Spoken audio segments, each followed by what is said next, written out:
안녕하세요. 오늘은 2024년 9월 20일 금요일이고요. 누가복음 10장 말씀입니다. 좀 긴 말씀이네요.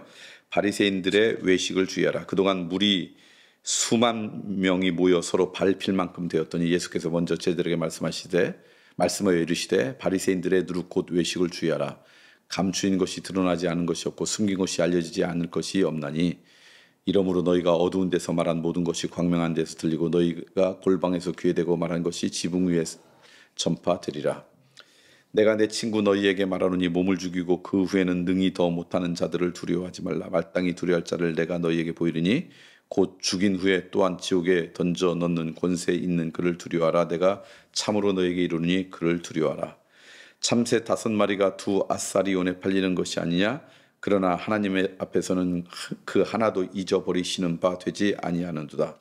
너희에게는 심지어 머리털까지도 다 세신 바 되었나니 두려워하지 말라. 너희는 많은 참새보다 더 귀하니라.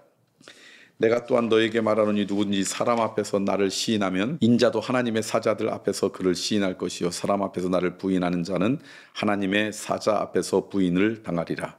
누군지 말로 인자를 거역하면 사하심을 받으려니와 성령을 모독하는 자는 사하심을 받지 못하리라.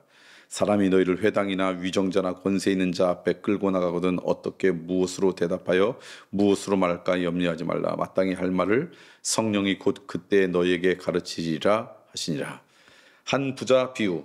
무리 중에 한 사람이 이르되 선생님 내 형을 명하여 유산을 나와 나누게 하소서 하니 이르시되 이 사람아 누가 나를 너희의 재판장이나 물건 나누는 자로 세웠느냐 하시고 그들에게 이르시되 삼가 모든 탐심은 물리치라. 사람의 생명이 그 소유에 넉넉한데 있지 아니하라 하시고 또 비로 그들에게 말하여 이르시되 한 부자가 그 밭에 소출이 풍성함에 심중에 생각하여 이르되 내가 곡식 쌓아둘 곳이 없으니 어찌할까 하고 또 이르되 내가 이렇게 하리라. 내 곡간을 헐고 더 크게 짓고 내 모든 곡식과 물건을 거기에 쌓아두리라. 또 내가 내 영혼에게 이르되 영혼아 여러 쓸 물건을 많이 쌓아두었으니 편안히 쉬고 먹고 마시고 즐거워하자 하리라 하되 하나님은 이르시되 어리석은 자여 오늘 밤에 내 영혼을 도로 찾으니 그러면 내 준비한 것이 누구의 것이 되겠느냐 하셨으니 자기를 위하여 재물을 쌓아두고 하나님께 대하여 부어하지 못한 자가 이와 같으니라. 목숨과 몸을 위하여 염려하지 말라. 또 제자들에게 이르시되 그러므로 내가 너희에게 이르노니 너희 목숨을 위하여 무엇을 입을까 몸을 위하여 무엇을 입을까 염려하지 말라. 목숨이 음식보다 중하고 몸이 우복보다 중하니라. 까마귀를 생각하라. 심지도 아니하고 거두지 아니하며 골방도 없고 창고도 없을 때 하나님이 기르시나니 너희는 새보다 얼마나 더 귀하냐. 또 이 너희 중에 누가 염려함으로 그 길을 한 자라도 더할 수 있느냐. 그런즉 가장 작은 일도 하지 못하면서 어찌 다른 일들을 염려하느냐.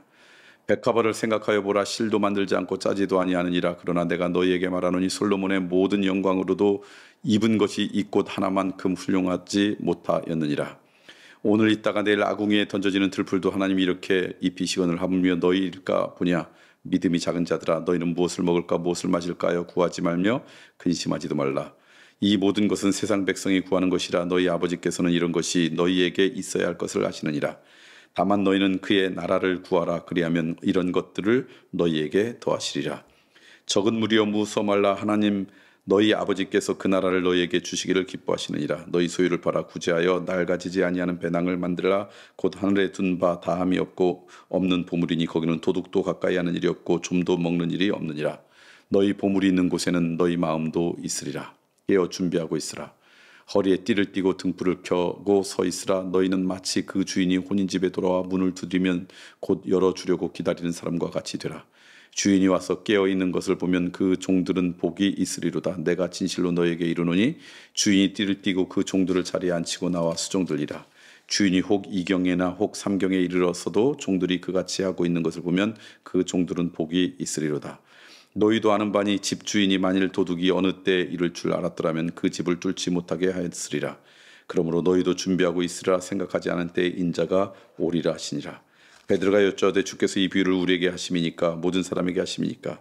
주께서 이르시되 지혜 있고 진실한 청지기가 되어 주인에게 그 집 종들을 맡아 때를 따라 양식을 나눌 자가 누구냐. 주인이 이를 때 그 종이 그렇게 하는 것을 보면 그 종은 복이 있으리로다.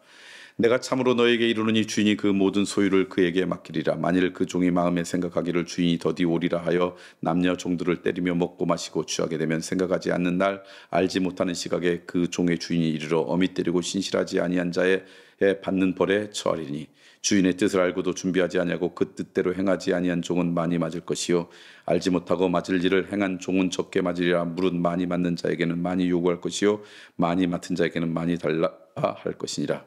불을 던지러 분쟁을 일으키러 왔다. 내가 불을 땅에 던지러 왔노니 이 불이 이미 붙었으면 내가 무엇을 원하리요. 나는 받을 세례가 있으니 그것이 이루어지기까지 나의 답답함이 어떠겠느냐. 내가 세상에 화평을 주려고 온 줄로 아느냐. 내가 너에게 이르노니 도리어 분쟁하게 하려 함이라. 이후부터 한 집에 5사람이 있으되 분쟁하되 셋이 둘과 둘이 셋과 하리니 아버지가 아들과 아들이 아버지와 어머니와 딸과 딸이 어머니와 시어머니와 며느리와 며느리가 시어머니와 분쟁하리라 하시니라. 시대를 분간하고 화해하기를 힘쓰라. 또 무리에게 이르시되 너희가 구름이 서쪽에서 이는 것을 보면 곧 말하기를 소나기가 오리라 하나니 과연 그러하고 남풍이 부는 것을 말하면 말하기를 심히 더우리라 하나니 과연 그러하니라. 외식하는 자여 너희가 천지의 기상은 분간할 줄 알면서 어찌 이 시대는 분간하지 못하느냐. 또 어찌하여 옳은 것은 스스로 판단하지 아니하느냐. 내가 너를 고발하는 자와 함께 법관에게 갈 때 길에서 화해하기를 힘쓰라. 그가 너를 재판장에 끌어가고 재판장이 너를 옥졸에 넘겨주어 옥졸이 오게 가둘까 염려라. 내게 이르노니 한 푼이라도 남김없이 갚지 아니하고서는 결코 거기서 나오지 못하리라 하시니라. 누가복음 12장 말씀을 여러분과 함께 읽었습니다. 내용이 굉장히 깁니다. 그래서 오늘 시간이 많이 갔기 때문에 몇 가지만 여러분께 말씀을 드리겠습니다. 오늘 말씀 보니까 감추온 것이 드러나지 않은 것이 없고 숨긴 것이 알려지지 않은 것이 없다. 그렇게 이야기를 하고 있습니까? 우리가 아무리 감추려고 해도 감출 수 없고 아무리 숨기려고 해도 숨기지 못한다는 거예요. 그러니까 오늘 하나님 앞에 숨길 수 없는 인생이니까 하나님 앞에 숨을 수 있는 일을 하지 않았으면 좋겠다. 그런 얘기예요. 어둡다고 내 마음대로 하지 말고 우리는 언제나 하나님의 불꽃 같은 눈동자 앞에 서 있음을 알고 숨기거나 감추지 말고 하나님 앞에 부끄러움 없이 살아가는 인생이 되었으면 좋겠다. 그래야 된 이유 가운데 하나가 뭐라고 했냐면 심지어 우리의 머리털까지도 다 세실 만큼 우리를 감찰하시는 분이 우리 하나님이시다. 그러니까 하나님 앞에서 숨길 수가 없는 것이 있다. 하나님은 정말 모든 것이 세세히 알고 계시는 분이다라고 하는 믿음이 우리 가운데 있을 때 우리는 하나님 앞에 부끄러움 없이 살아갈 수 있지 않을까. 그런 인생이 오늘 우리가 살았으면 좋겠어요. 그렇기 때문에 우리의 삶의 우선순위에 가장 중요한 것은 하나님의 뜻대로 살아가는 것이다. 그게 그 뒤에 쭉 나오는 말씀이에요. 이런저런 거 있지만 하나님께서 원하시는 대로 살아가는 것, 그게 복된 인생이고 아름다운 인생이다. 늘 알지만 그렇게 살지 못해서 안타깝죠. 오늘 말씀을 읽고 묵상하면서 다시 한번 그런 다짐과 결심을 하는 은혜가 우리 모두 가운데 있길 소망합니다.